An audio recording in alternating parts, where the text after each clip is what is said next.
So hello और एक बार फिर से आप सभी का बहुत बहुत स्वागत करता हूं अपने यूट्यूब चैनल एग्जाम अब आसान है में। दोस्तों आज हम लोग बात करेंगे ब्रह्मपुत्र नदी तंत्र के बारे में। इसके पहले की क्लास में हम लोगों ने गंगा नदी तंत्र के बारे में पढ़ा था और आज हम लोग बात करेंगे ब्रह्मपुत्र नदी तंत्र के बारे में, यानी कि ब्रह्मपुत्र और उसकी सहायक नदियों के बारे में विस्तार से चर्चा करेंगे हम लोग आज। ओके, तो सबसे पहले इसके बारे में कुछ बेसिक सी चीज़ें जानेंगे। इसके बाद हम लोग मैप में इन सब की लोकेशंस और कहाँ पर कौन सी नदी किस नाम से जानी जाती है, कहाँ पर कौन सी नदी किस नदी से आके मिलती है, इन सब चीज़ों के बारे में देखेंगे। ओके, सबसे पहले बेसिक इन्फॉर्मेशन ये है कि जो ब्रह्मपुत्र नदी है वो एक अंतर्राष्ट्रीय नदी है। ओके, यानी कि ये सिर्फ और सिर्फ भारत में नहीं बल्कि भारत के अलावा भी सबसे पहले चीन में, उसके बाद भारत में और फिर उसके बाद बांग्लादेश में, यानी कि 3 देशों में प्रवाहित होती है। और ये जो इसका उद्गम क्षेत्र है वो चीन में है। चीन में कहाँ पर? तो चीन का जो तिब्बत वाला क्षेत्र है वहाँ पर। ठीक है, ओके। तो सबसे पहले है ब्रह्मपुत्र नदी विश्व की सबसे लंबी नदियों में से एक है। ओके, यानी कि जो ब्रह्मपुत्र नदी है वो काफ़ी लंबी है और ये जो लंबाई है इसकी वो विश्व के कुछ विशेष नदियों में गिनी जाती हैं। इसके बाद है इसकी कुल लंबाई 2900 किलोमीटर है और इसका विस्तार जो है वो 3 देशों में है। और ये देश कौन कौन से हैं? चीन, भारत और बांग्लादेश। इसके अलावा अगर बात की जाए कि ये भारत में इसकी लंबाई कितनी है, तो भारत में सिर्फ इसकी लंबाई है 916 या कहीं कहीं आपको 917 किलोमीटर भी मिल जाएगा, तो आप 916 या 17 लिख लीजिए। ओके, इसके बाद है ब्रह्मपुत्र नदी चीन के किस क्षेत्र से निकलती है। ठीक है, यानी कि जो ओरिजिन पॉइंट है वो तो चीन है ही, लेकिन चीन में किस स्थान पर? तो चीन का जो तिब्बत वाला क्षेत्र है यहाँ पर एक झील है, मानसरोवर झील, और इस झील के पास एक ग्लेशियर है। इस ग्लेशियर का नाम है चेमा यांगडुंग ग्लेशियर। ठीक है, तो ये जो ग्लेशियर है यहाँ से निकलती है ब्रह्मपुत्र नदी। लेकिन जब ब्रह्मपुत्र नदी अपने ओरिजिन से निकलती है तो इसको ब्रह्मपुत्र नहीं बोला जाता बल्कि इसे सांगपो नदी बोला जाता है। ठीक है, यानी कि जब ये तिब्बत से निकलती है तो तिब्बत यानी कि चीन में इसको सांगपो नदी बोला जाता है। और ये कहाँ से निकलती है? तो ये निकलती है चेमा यांगडुंग ग्लेशियर से। सबसे पहली चीज़, ये ग्लेशियर क्या होता है? तो पिछली क्लास में मैंने आपको बताया था कि जो ग्लेशियर होता है ये बर्फ़ का एक पहाड़ होता है, यानी कि एक तरह से ये आइस माउंटेन होता है जिनमें से नदियाँ जो है प्रवाहित होती हैं या निकलती हैं। ओके, इसके बाद है चीन में एक लंबा सफ़र तय करने के बाद ब्रह्मपुत्र नदी हिमालय के नामचा बारवा पर्वत को काटकर अरुणाचल प्रदेश के यांग याप दर्रे से भारत में प्रवेश करती है, जहाँ इसे दिहांग नदी के नाम से जाना जाता है। ओके, यानी कि जो ब्रह्मपुत्र नदी है वो जब चीन में अपना सफ़र तय कर रही होती है तो वहाँ पर उसे सांगपो नदी के नाम से जाना जाता है, लेकिन जैसे ही ये भारत में प्रवेश करती है तो इसको दिहांग नदी के नाम से जाना जाता है। ओके, यानी कि जब ये अरुणाचल प्रदेश में प्रवेश करती है तो वहाँ पर इसे दिहांग बोला जाता है। अभी भी यहाँ पर इसको ब्रह्मपुत्र नहीं बोला जाता, क्योंकि जो ब्रह्मपुत्र बोला जाता है वो मुख्य रूप से असम वाले एरिया में जब प्रवेश करती है वहाँ पर इसे ब्रह्मपुत्र बोला जाता है। ठीक है, तो ये भारत में कहाँ से प्रवेश करती है? तो जो भारत का एरिया है अरुणाचल प्रदेश, तो जो भारत का अरुणाचल प्रदेश राज्य है यहाँ पर जो यांग याप दर्रा है, और ये दर्रा कहाँ पर है? तो ये नामचा बारवा पर्वत पर है, और ये नामचा पर्वत जो है ये हिमालय का ही भाग है।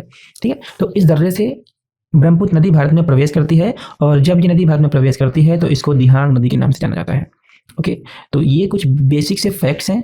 इसके अलावा और भी बहुत सारी चीज़ें हैं, जैसे सबसे पहली चीज़ ये कि अरुणाचल प्रदेश में ब्रह्मपुत्र की 2 सहायक नदियाँ मिलती हैं। सबसे पहली है दिबांग नदी और लोहित नदी। ठीक है, तभी सिर्फ और सिर्फ आप इसके नाम लिखिए, इसको हम लोग मैप में भी देखेंगे और इसको एक बार फिर से रिकैप करेंगे। ओके, तो आप लोग कंफ्यूज मत होइएगा, इन चीज़ों को आप नोट करते जाइए, हम लोग इसको मैप में डिटेल में देखेंगे। ठीक है, तो जब ब्रह्मपुत्र नदी चीन का क्षेत्र छोड़ के भारत में प्रवेश करती है और अरुणाचल प्रदेश राज्य में घुसती है तो वहाँ पर इसकी 2 सहायक नदियां हैं, एक है दिबांग नदी और दूसरी है लोहित नदी।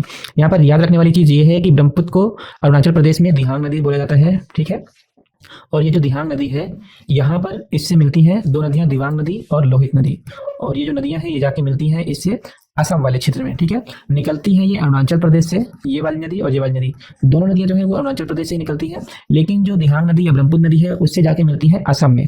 ओके, और असम में प्रवेश करने के बाद ये जो दिहांग नदी बोलते थे अपन, इस नदी को अब ब्रह्मपुत्र नदी के नाम से जाना जाता है।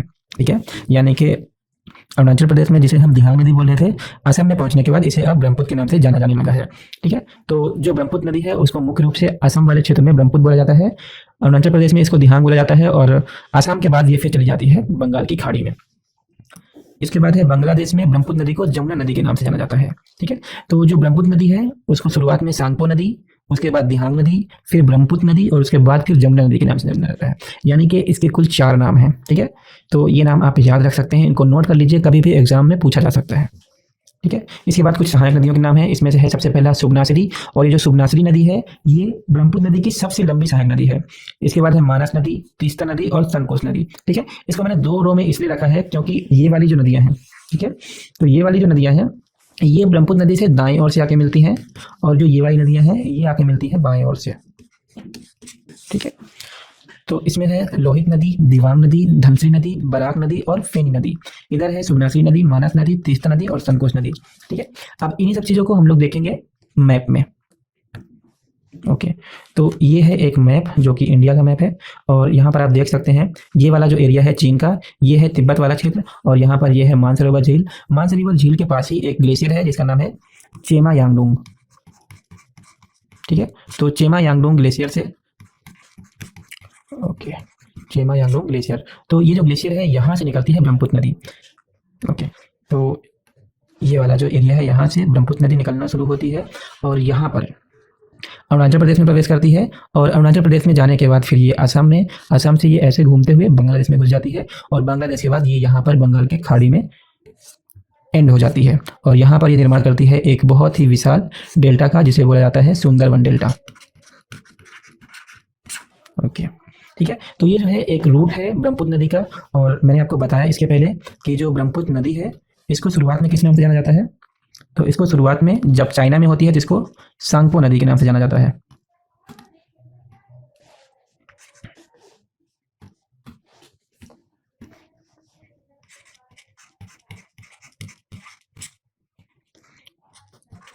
ओके, तो जब ये अपने ओरिजिन से निकलती है तो उस वक्त इसको सांगपो नदी बोला जाता है। इसके बाद जब ये यहाँ पर अरुणाचल प्रदेश में पहुंचती है तो यहाँ पर इसको बोला जाता है दिहांग नदी, दिहांग नदी। फिर जब ये असम में पहुंचती है तो यहाँ पर इसको ब्रह्मपुत्र बोला जाता है, और फिर ब्रह्मपुत्र के बाद जब ये यहाँ पर बांग्लादेश में पहुंचती है तो यहाँ पर इस नदी को क्या नाम से जाना जाता है, यहाँ पर इसको जमुना नदी के नाम से जाना जाता है। ओके, तो ये जो है बेसिक स्ट्रक्चर है ब्रह्मपुत्र नदी का। ओके, अब हम लोग बात करेंगे कि इसकी जो सहायक नदियां हैं वो कहाँ कहाँ से निकल के इसमें आके जुड़ती हैं। सबसे पहले हम लोगों ने दो नदियों के बारे में बात किया था, दिवांग और लोहित नदी। तो ये दोनों जो नदियां हैं वो अरुणाचल प्रदेश से निकलती हैं, और असम के क्षेत्र में आने के बाद ये मिल जाती हैं ब्रह्मपुत्र नदी में। ठीक है, तो इनका लोकेशन देख लेते हैं। ये वाला जो एरिया है ये है, ओके, सो ये वाला जो एरिया है, ये पूरा एरिया जो है ये अरुणाचल प्रदेश है ना। तो ये अरुणाचल प्रदेश वाले एरिया में ही दो नदियां निकलती हैं जिनका नाम है दिवांग और लोहित नदी। सबसे पहले देखते हैं दिवांग नदी के बारे में। ठीक है, दिवांग नदी यहाँ से मान लीजिए निकलती होगी, और यहाँ से निकलने के बाद ये जाके ये ऐसे मिल जाती है ब्रह्मपुत्र नदी में। ठीक है, तो यहाँ से निकलने के बाद ये मिल जाती है जाके ब्रह्मपुत्र नदी में। ये है दिवांग नदी, और ये कहाँ से निकलती है तो इसको भी लिख लीजिए आप। जो दिवांग नदी है वो निकलती है मिसमी की पहाड़ियों से। ओके, तो ये जो पहाड़ियां हैं ये है मिसमी की पहाड़ी। इसके बाद इसमें दूसरी नदी है जो कि अरुणाचल प्रदेश से निकलती है, और ये नदी है ये यहाँ से होते हुए यहीं पर मिल जाती है ब्रह्मपुत्र नदी से, और ये जो नदी है ये कहलाती है लोहित नदी। और बात करें ये कहाँ से निकलती है, तो जो लोहित नदी है वो निकलती है एक ग्लेशियर से, और ये ग्लेशियर का नाम है जयालछू। ओके, तो इस ग्लेशियर का नाम है जयालछू ग्लेशियर।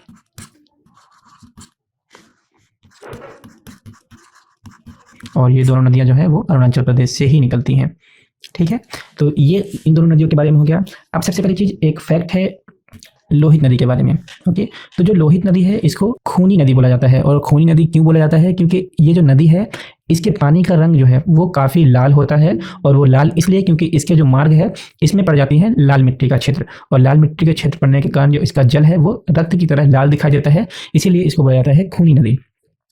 इसके अलावा जो ये है लोहित नदी है इसी पर एक पुल बनाया गया है, और ये जो पुल है वो सबसे बड़ा पुल माना जाता है जिसका नाम है भूपेन हजारिका पुल, और इसकी जो लंबाई है वो है 9.15 किलोमीटर। ठीक है, तो ये जो है सबसे बड़ा पुल यानी कि लंबा पुल माना जाता है।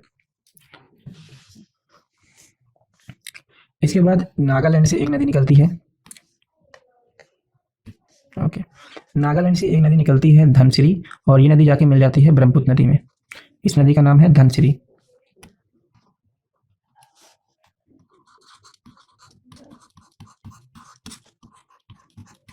ठीक है, तो ये नदी जो है ये निकलती है नागालैंड से, और नागालैंड में कहाँ से, तो यहाँ पर एक पहाड़ी क्षेत्र है जिसको बोला जाता है त्यासांग पहाड़ी।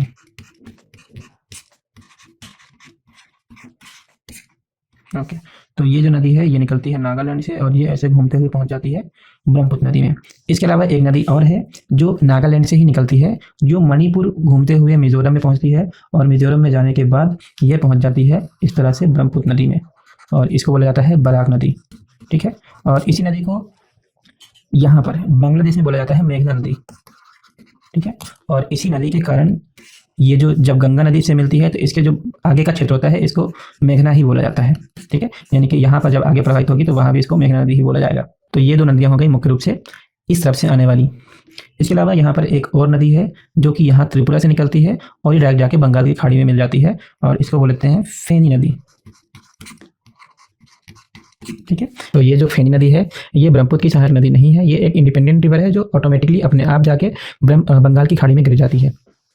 इसमें भी लिख लीजिए आप बराक नदी कहाँ से निकलती है। तो ये जो बराक नदी है ये निकलती है जापोक पहाड़ी से या जापोवा पहाड़ी से। ओके, इसको जापोवा पहाड़ी या जेपोक पहाड़ी भी बोला जाता है। इसके बाद अब चलते हैं हम लोग दूसरी तरफ, यानी कि इस तरफ। तो इस तरफ से कुछ नदियाँ आके ब्रह्मपुत्र नदी मिलती हैं। सबसे पहले यहाँ से निकलती है एक नदी और इसको बोला जाता है सुबनासरी नदी, और ये यहाँ से ऐसे घूमते हुए आसाम में मिल जाती है ब्रह्मपुत्र नदी से। इसके अलावा एक और नदी है जो यहाँ भूटान से निकलती है, और यहाँ भूटान से निकलने के बाद ये आसाम में जाके मिल जाती है, और भूटान से दो नदियाँ निकलती हैं, एक ये और दूसरी ये नदी आसाम में जाके मिल जाती है ब्रह्मपुत्र नदी से। ठीक है, इन तीनों नदियों के नाम क्या है, तो यहाँ पर नंबर डाल रहा हूँ 1, 2 और 3। ठीक है, तो जो ये पहली नदी है ये इसका नाम है सुबनासरी नदी।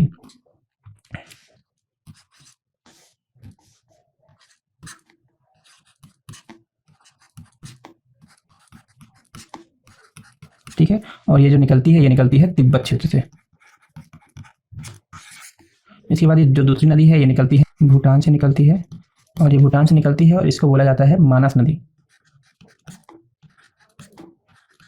इसके बाद तीसरी नदी है ये भी निकलती है भूटान से, और इसका नाम है संकोश नदी। संकोश या संकोश। ओके, इसके बाद एक और सहायक नदी है जो निकलती है सिक्किम से, और ये सिक्किम के इस भाग से निकलती है और यहाँ पर ये बांग्लादेश पहुँचती है। ये बांग्लादेश वाला एरिया है, और बांग्लादेश में पहुँचने के बाद ये पहुँच जाती है एक्चुअली ये वेस्ट बंगाल है ना, वेस्ट बंगाल से पहुँचने के बाद ये पहुँच जाती है बांग्लादेश में, और बांग्लादेश में जाके मिल जाती है ब्रह्मपुत्र नदी में। ये है वेस्ट बंगाल यानी कि पश्चिम बंगाल। तो ये सिक्किम से निकलती है। सिक्किम में कहाँ से, जेमू ग्लेशियर। तो सिक्किम में जो जेमू ग्लेशियर है वहां से निकलती है ये नदी, और इस नदी का नाम है तीस्ता नदी। तीस्ता नदी जो है सिक्किम से निकलती है और ये पश्चिम बंगाल से होते हुए बांग्लादेश में प्रवेश करती है और जाके मिल जाती है ब्रह्मपुत्र नदी में। ठीक है, तो इस तरफ से हो गई इसकी 4 नदियाँ और इधर से हो गई इसकी 4 नदियाँ। ठीक है, और ये जो 5वीं नदी जो कि फेनी नदी है वो एक इंडिपेंडेंट रिवर है और वो ब्रह्मपुत्र की सहायक नदी नहीं है। इसके अलावा इसकी एक और नदी है जो कि उत्तराखंड से निकलती है। ठीक है, हमने जब गंगा नदी पढ़ा था तो वहाँ पर हम लोगों ने देखा था कि जो उत्तराखंड वाला एरिया है, एक्चुअली ये वाला जो एरिया है ये उत्तराखंड है। उत्तराखंड से एक नदी निकलती है और ये ऐसे होते हुए पहुँच जाती है यहाँ पर। ये है गंगा नदी। ठीक है, गंगा नदी है, और जब ये बांग्लादेश पहुँचती है तब इसको बोला जाता है पद्मा नदी, यानी कि जो गंगा नदी है उस नदी को बांग्लादेश में पद्मा नदी बोला जाता है। और जब ये दोनों नदियाँ मिलकर आगे प्रवाहित होती हैं तो इनको बोला जाता है मेघना नदी। मेघना नदी क्यों, क्योंकि यहाँ से जो बराक नदी आती है उसको भी मेघना बोला जाता है, और ये सब जो मिलकर सामने इधर प्रवाहित होती हैं इसको बोला जाता है मेघना नदी।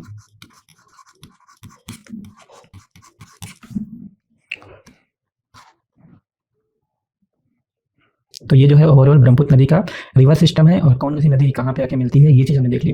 फिर इसके बाद जो ये गंगा और ब्रह्मपुत्र नदी मिलती हैं तो फिर आगे प्रवाहित होती हैं तो यहाँ पर एक विशाल डेल्टा का निर्माण करती हैं, और ये डेल्टा क्या होता है आगे हम लोग जरूर देखेंगे, यानी कि इसी क्लास में आगे हम लोग इसका इमेज देखेंगे कैसे होता है, कैसे दिखता है, कैसे बनता है, उन सब चीज़ों को समझेंगे। तो ये जो डेल्टा है ये बनाती है गंगा और ब्रह्मपुत्र नदी मिलकर, और ये जो सुंदरवन डेल्टा है ये विश्व का सबसे बड़ा डेल्टा है। और कैसा डेल्टा, नदी डेल्टा। ठीक है, तो जो सुंदरवन है वो विश्व का सबसे बड़ा नदी डेल्टा है। ठीक है, सुंदरवन के बारे में कुछ चीज़ें और बता दूं आपको कि जो सुंदरवन है वो खासकर अपनी वनस्पतियों के लिए जाना जाता है, यानी कि वहाँ पर जो है मैनग्रोव वन पाए जाते हैं, पहली चीज़। दूसरी चीज़, वहाँ पर एक बंगाल टाइगर का नाम आपने सुना होगा, तो जो बंगाल टाइगर है वो सुंदरवन में ही पाया जाता है। ओके, तो ये जो है इसकी कुछ विशेष बातें हैं जो मैंने आपको बता दी हैं। इसके अलावा अब हम लोग देखेंगे एक मैप में अलग से। ठीक है, तो ओके, तो ये वाला जो मैप है यहाँ पर हम लोगों ने देखा था कि जो ये वाला तिब्बत का एरिया है यहाँ से ब्रह्मपुत्र नदी निकलना शुरू होती है। ओके, यहाँ से ब्रह्मपुत्र नदी निकलती है, फिर यहाँ से अरुणाचल प्रदेश पहुँचती है, फिर असम में जाने के बाद ये बांग्लादेश में जाती है और ये जो बंगाल की खाड़ी है यहाँ पर गिर जाती है। ओके, इसके बाद हम लोगों ने देखा कि यहाँ से एक नदी आके, कलर चेंज कर लेते हैं पेन का, है ना, यहाँ से एक नदी आती है और ये नदी कहलाती है दिबांग नदी, और एक और नदी है जो दिहांग नदी, ये दोनों मिलती हैं इससे असम में। ठीक है, देखिए सबसे पहले यहाँ पर इसको बोला जाता है सांगपो नदी पहले नंबर पे। दूसरे नंबर जब ये यहाँ पहुँचती है तो इसको बोला जाता है दिहांग नदी, कहाँ पर, अरुणाचल प्रदेश में। और जब ये असम में पहुँचती है तब बोला जाता है इसको ब्रह्मपुत्र नदी। और जब ये पहुँचती है बांग्लादेश तो यहाँ पर इसको बोला जाता है जमुना नदी। ठीक है, तो ब्रह्मपुत्र नदी के कितने नाम हो गए, 4 नाम हो गए, सांगपो, दिहांग, ब्रह्मपुत्र और जमुना। ठीक है, तो ये 4 नाम जो है ये ब्रह्मपुत्र नदी के नाम है। इसके अलावा यहाँ पर हमने देखा था कि इसकी कुछ सहायक नदियाँ भी हैं, जो एक यहाँ से आके मिल रही थी आसाम में, एक भूटान से आ रही थी, तो भूटान से 2 नदियाँ थी। सबसे पहली थी मानस नदी और इसके बाद थी संकोच नदी। ठीक है, ये वाली जो नदी थी ये थी सुबनाश्री नदी। इसके बाद यहाँ से एक नदी थी, ये जाके मिल रही थी यहाँ आसाम में, इसका नाम था दिबांग, और एक दूसरी नदी थी जिसका नाम था लोहित। इसके बाद नागालैंड से 2 नदियाँ निकल रही थी, एक थी धनसिरी नदी जो यहाँ पे जाके मिल रही थी, और एक दूसरी थी बराक नदी जो जाके यहाँ बांग्लादेश में मिल रही थी। ठीक है, इसके बाद एक नदी यहाँ सिक्किम से निकलती थी जिसका नाम था तीस्ता नदी।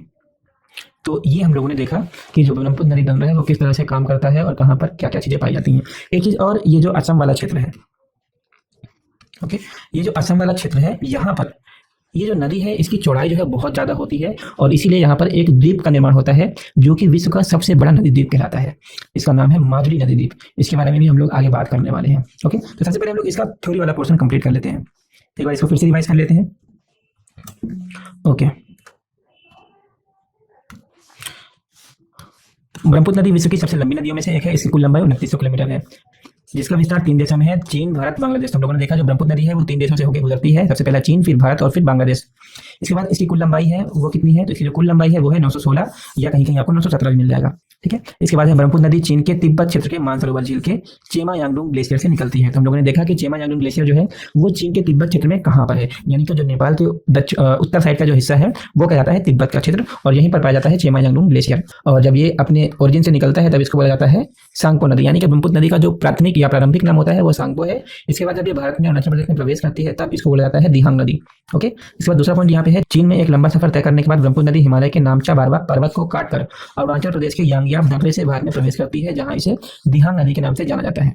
ओके, तो जब ब्रह्मपुत्र नदी या सांगपो नदी भारत में प्रवेश करती है तो ये प्रवेश करती है नामचा बारवा पर्वत को काटकर। एक्चुअली में पर्वत को काटती नहीं है, क्योंकि जो पर्वत है वो बहुत ही विशाल है, और पर्वत के बीच में रास्ता कैसे बना, तो जो ब्रह्मपुत्र नदी है वो हिमालय पर्वत के निर्माण होने से पहले से ही बह रही है, और जब हिमालय पर्वत का निर्माण हो रहा था धीरे धीरे, तो जो नदी थी वो पहले से ही बह रही थी। तो जब ये अपने प्रारंभिक चरण में था तो जो ये मार्ग में फंस रहे थे इनको छाड़ते हुए ये अपने मार्ग में प्रवाहित हो रही थी, और इसके जो आजू बाजू हिस्सा है यहाँ पर पर्वत जो है वो अपना उत्थान पे था।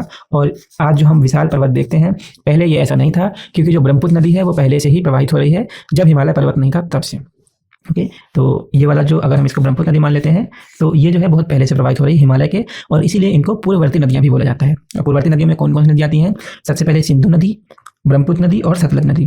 तो ये 3 नदियाँ हैं, ये हिमालय के बनने से पहले प्रवाहित हो रही हैं, इसलिए इनको पूर्ववर्ती नदियाँ बोला जाता है। इसके बाद हम लोगों ने देखा था अरुणाचल प्रदेश में ब्रह्मपुत्र की 2 सहायक नदियाँ हैं, पहला है दिबांग नदी और दूसरा है लोहित नदी। और ये नदियाँ दिहांग नदी से असम में मिलती हैं, और असम में प्रवेश करने के बाद दिहांग नदी को ब्रह्मपुत्र नदी के नाम से जाना जाता है। ठीक है, तो जो 2 नदियाँ हैं दिबांग और लोहित नदी वो मिलती हैं, एक्चुअली वो निकलती हैं अरुणाचल प्रदेश से, लेकिन दिहांग नदी में मिलती हैं असम में, और असम में जब ये प्रवेश कर जाती हैं तब इसको बोला जाता है ब्रह्मपुत्र नदी। इसके बाद है बांग्लादेश में ब्रह्मपुत्र नदी को जमुना नदी के नाम से जाना जाता है। ठीक है, तो जो बांग्लादेश है वहाँ पर ब्रह्मपुत्र नदी को जमुना नदी के नाम से जाना जाता है। इसके बाद इसकी सहायक नदियाँ हैं जिसके बारे में हम लोगों ने बात कर ली है। इसके बाद है, ये इंपॉर्टेंट चीज़ है। ठीक है, तो ब्रह्मपुत्र नदी पर 2 महत्वपूर्ण नदी द्वीप हैं। ठीक है, और ये कौन कौन से नदी द्वीप हैं, सबसे पहला है उमानंदा नदी द्वीप और दूसरा है माजुली नदी द्वीप। ठीक है, उमानंदा नदी द्वीप जो है ये विश्व का सबसे छोटा नदी द्वीप है, और जो माजुली नदी द्वीप है वो विश्व का सबसे बड़ा नदी द्वीप है। यानी कि जो विश्व का सबसे छोटा और सबसे बड़ा नदी द्वीप है वो दोनों ही भारत में, और भारत में कहाँ, भारत के असम में पाए जाते हैं। तो ये किस नदी पर स्थित अगर बोला जाए तो ये जो है ब्रह्मपुत्र नदी पर स्थित है। ओके, और ये जो उमानंदा नदी द्वीप है इसको पीकॉक आइसलैंड भी बोला जाता है, क्योंकि जो इसका आकार है वो मोर के आकार का है, इसलिए इसको पीकॉक आइसलैंड भी बोला जाता है। इसके बाद है माजुली नदी द्वीप, ये जो है भारत का सबसे बड़ा नदी द्वीप है। असम सरकार द्वारा इसे जिला बना दिया गया है। ठीक है, तो जो वर्तमान माजुली नदी द्वीप है इसको जिला बना दिया गया है, और 2016 में इसे Guinness book of world record में भी दर्ज किया गया था। इसके बाद है माजुली नदी द्वीप पर भारत में असम राज्य में ब्रह्मपुत्र नदी पर है। ठीक है, तो जो माजुली नदी द्वीप है वो भारत के असम राज्य में ब्रह्मपुत्र नदी द्वीप पर है। माजुली को असम की सांस्कृतिक राजधानी भी कहा जाता है। ठीक है। तो जो माजुली है वो असम की सांस्कृतिक राजधानी मानी जाती है। ऐसा इसलिए कि जो माजुली द्वीप है वहाँ पर ज़्यादातर आदिवासी समुदाय जो है वो निवास करते हैं और जो उनकी वो संस्कृति है वो काफ़ी प्राचीन है और वो जो संस्कृति है वो आज भी वहाँ पर काफ़ी अच्छे या बड़े पैमाने पर देखने को मिलती है और इसलिए इसको असम की सांस्कृतिक राजधानी बोला जाता है। ये एक बहुत बड़ा केंद्र है पर्यटन का भी, इसलिए इसको और भी ज़्यादा महत्व दिया जाता है। बात करें इसके क्षेत्रफल की तो जो माजुली द्वीप है इसका जो क्षेत्रफल है वो 1250 किलोमीटर स्क्वायर का है और यहाँ पर जो है काफ़ी जनसंख्या भी निवास करती है। इसके बाद ये है माजुली नदी द्वीप का अस्तित्व खतरे में क्यों। ठीक है, तो अभी वर्तमान स्थिति ऐसी है कि जो माजुली नदी द्वीप है तो ब्रह्मपुत्र नदी जो है उसका जो जल है इतना ज़्यादा है कि कभी कभी क्या होता है कि जो माजुली नदी द्वीप है वहाँ पर बाढ़ आ जाती है। तो बाढ़ के कारण क्या होता है, जल अतिरिक्त मात्रा में द्वीप में आ जाता है और वो कहीं ना कहीं अपने साथ जो स्थल है या मृदा है उसको अपने साथ बहा के ले जाती है। इससे क्या होता है जो माजुली नदी द्वीप है उसका आकार जो है लगातार कम हो रहा है। इसमें दूसरा कारण है मृदा अपरदन या भू कटाव। तीसरा कारण है मानवीय क्रियाकलाप। तो मानवीय क्रियाकलापों में बहुत सारी चीज़ें हैं जो वहाँ पर लोकल लेवल पे होती हैं जिसके कारण जो माजुली नदी द्वीप है उसका कटाव में बढ़ोतरी हो रही है। इसलिए बोला जाता है कि माजुली नदी द्वीप जो है उसका अस्तित्व खतरे में माना जा रहा है अभी। इसके बाद है लोहित नदी। लोहित नदी को खून नदी बोला जाता है। मैंने आपको बताया लोहित नदी जो है वो खून नदी है क्योंकि उसका जो रंग है वो एक्चुअली लाल अवसादों वाली नदी है।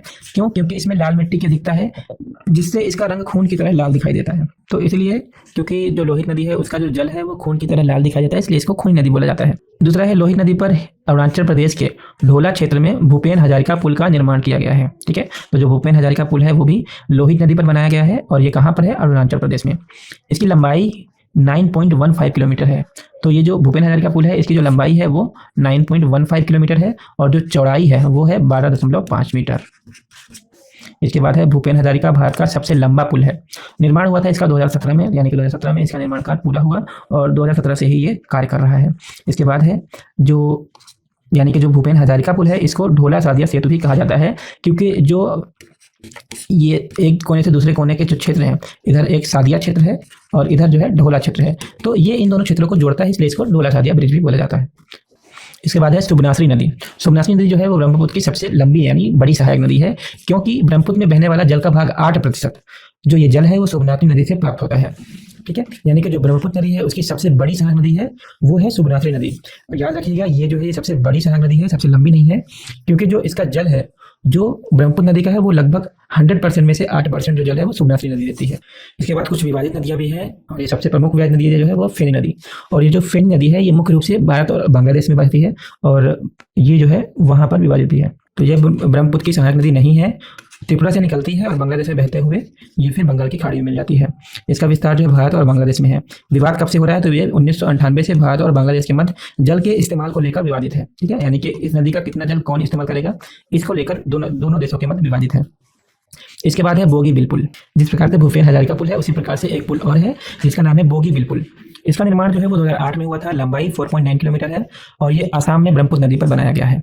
इसकी विशेषता क्या है, इस पुल पर दो रेल मार्ग है और 3 सड़क मार्ग है, यानी कि रेल कम रोड ब्रिज है। ठीक है, यानी कि इसमें रेल मार्ग भी है और सड़क मार्ग भी है, यानी कि एक तरह से डबल डेकर ब्रिज है। ठीक है, ये जो नीचे वाला हिस्सा है यहाँ पर ट्रेन चलती है और ये जो ऊपर वाला हिस्सा है यहाँ पर रोड बनाया गया है, यहाँ पर वाहन चलते हैं, यानी कि 2 व्हीलर 4 व्हीलर या पैदल जो भी हैं सब यहाँ से निकलते हैं और जो नीचे वाला हिस्सा है यहाँ से ट्रेन निकलती है। इसके बाद है यह पुल असम के धेमाजी क्षेत्र को डिब्रूगढ़ से जोड़ता है। ठीक है, तो जो ये पुल है ये असम का जो धेमाजी जिला है उसको डिब्रूगढ़ जिले से जोड़ता है।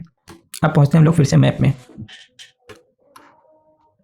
ओके, तो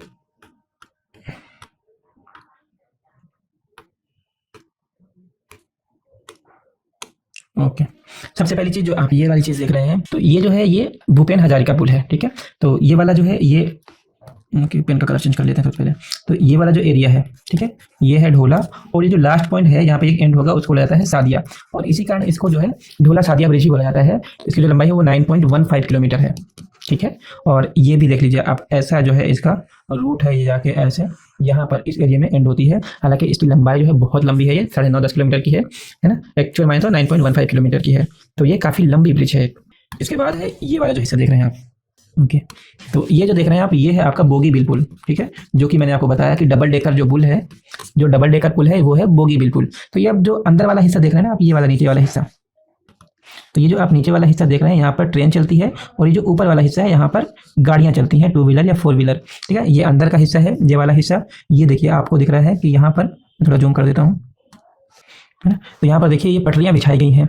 ठीक है, तो यहाँ पर क्या होता है, रेल चलती है और ये वाला जो ऊपर हिस्सा देख रहे हैं तो इसके ऊपर जो है यहाँ पर गाड़ियाँ चलती हैं, ठीक है, यानी कि ये एक रेल मार्ग भी है और सड़क मार्ग भी है। इसके बाद ये वाला जो हिस्सा देख रहे हैं आप, ये है माजुली द्वीप, ठीक है, और ये वाला जो पूरा हिस्सा है ये है माजुली द्वीप, और ये जो है विश्व का सबसे बड़ा नदी द्वीप है। इसका जो आकार है वो कुछ मोर के जैसे मिलता है, इसीलिए इसको पीकॉक आइसलैंड भी बोला जाता है। इसके बाद ये वाला जो हिस्सा देख रहे हैं आप, ये जो है विश्व का सबसे छोटा नदी द्वीप है, जिसको बोला जाता है उमानंदा नदी द्वीप, ठीक है। ये देखिए, ये कुछ इस तरह से है। यहाँ पर एक मंदिर भी है जहाँ पर लोग अपनी आस्था से जाते हैं वहाँ पर दर्शन करने, और ये देखिए कुछ रेसिडेंस एरिया भी है, यहाँ पर लोग भी निवास करते हैं, ठीक है। तो ये जो है विश्व का सबसे छोटा नदी द्वीप है, और ये वाला जो है ये विश्व का सबसे बड़ा नदी द्वीप है। तो दोनों ही है जो असम में है। इसके बाद ये देखिए, ये है सुंदरवन, ठीक है, जिसके बारे में हम लोग बात कर रहे थे डेल्टा के बारे में, तो ये वही एरिया है, ठीक है। सबसे पहली चीज मैं आपको ये दिखाना चाहूंगा कि ये जो डेल्टा आप देख रहे हैं, ठीक, एक्चुअल में होता क्या है कि जब नदियां निकलती हैं अपने मार्ग से, मान लीजिए कि ब्रह्मपुत्र नदी है और यहाँ पर आकर इसे गंगा नदी मिली, और जब ये बंगाल की खाड़ी के पास पहुंचने लगती है तो वहां पर ये नदियां क्या होती हैं, छोटी छोटी धाराओं में बिखर जाती हैं, और फिर ऐसे बिखर के ये क्या करते हैं, जो अपने साथ अवसाद लाती हैं वो अपने आसपास ऐसे छोड़ती जाती हैं, और इससे क्या होता है, जैसे ये देखिए, ये जो है नदियाँ ये क्या कर रही हैं, कट रही हैं, है ना, छोटे छोटे भागों में विभाजित हो रही हैं ये सारी नदियाँ, ये देखिए। तो ये जो है सब छोटे छोटे हिस्सों में कट के क्या करती हैं, अपने आसपास जो भी अवसाद लाती हैं वो जमा कर देती हैं, और ऐसे क्या करती हैं, एक बड़े विशाल डेल्टा का निर्माण करती हैं। और जो डेल्टा होता है वो हमेशा त्रिभुजा आकार का होता है। तो जो सुंदरवन डेल्टा है बहुत ही खूबसूरत डेल्टा है, और विश्व का सबसे बड़ा डेल्टा भी है। यहाँ पर बात करें वनस्पतियों की, तो यहाँ पर मैनग्रोव वन पाए जाते हैं। मैनग्रोव वन क्या होते हैं, तो मैनग्रोव वन वो वन होते हैं जहाँ पर मीठे और खारे जल के मिलने से जो वनस्पतियाँ बनती हैं उनको मैनग्रोव वन बोला जाता है। और कुछ इस प्रकार से वनस्पतियाँ और ये वन का निर्माण करती हैं। इसके बाद एक चीज़ और, ये बंगाल टाइगर है जो मुख्य रूप से सुंदरवन में ही पाया जाता है, और इनके लिए ये एक रिजर्व की तरह है। तो जो बंगाल टाइगर है वो भी सुंदरवन में ही पाए जाते हैं। ओके, तो उम्मीद करता हूँ कि आज की क्लास आपको अच्छी लगी होगी, और अगर आपको क्लास अच्छी लगी हो तो आप वीडियो को लाइक कर सकते हैं। चैनल पे नए हैं तो चैनल को सब्सक्राइब भी कर दीजिएगा, और अपने दोस्तों के साथ भी शेयर कीजिएगा। तो मिलते हैं अपनी अगली वीडियो में, तब तक के लिए goodbye and take care.